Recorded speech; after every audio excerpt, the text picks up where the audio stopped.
In other news, uncertainty abounds as the National Works Agency prepares to begin the widening of Lady Musgrave Road in St. Andrew. In his budget presentation last week, Prime Minister Andrew Holness stressed the project was necessary due to the high volume of traffic. But residents and business operators say they've been left out of the loop. Anthony Lugg has their story. Some of these trees along Lady Musgrave and East Kings House Road will be replaced soon by concrete. This as the government moves ahead with the widening of the thoroughfare under the $8 billion capital expenditure program CAPEX. Residents in the Golden Triangle are incensed because of what they deem the lack of consultation by the Andrew Holness-led administration. It is clear that the message is you don't matter. What will happen to you and your community does not matter. We want big wide roads that look like Miami, and that's what we're going to do.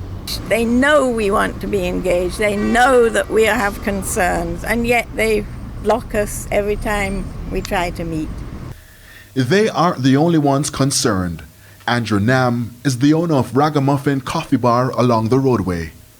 Where we are is like right on the roadside, so if they come all the way up to the entrance, we're going to have cars right at our door. There are talks that they might actually offset the building, which would be an even bigger disruption. We can't afford to move the building back anymore. We're limited on space and stuff. So, last month, the residents woke up to these notices, some placed at the entrance of their properties. Appropriation without consultation is not democracy. That's just straight up dictatorship, and that's an very uncomfortable place to be as a citizen in a country.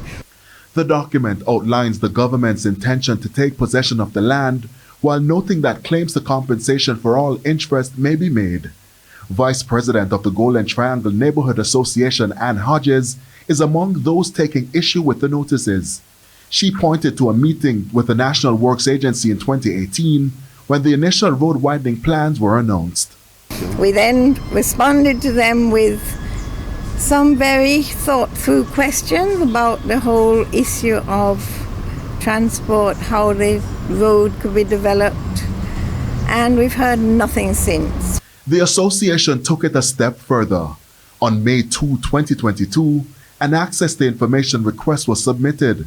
The NWA responded on June 6, informing Ms. Hodges that the plans are at a conceptual stage, and as such, drawings and documents describing roadworks, such as widening among other construction, were unavailable.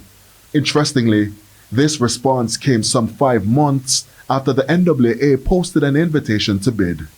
So, were the views and concerns of stakeholders disregarded, and what will happen to the trees along the roadway? We'll explore in part 2. Anthony Lugg, TVJ News.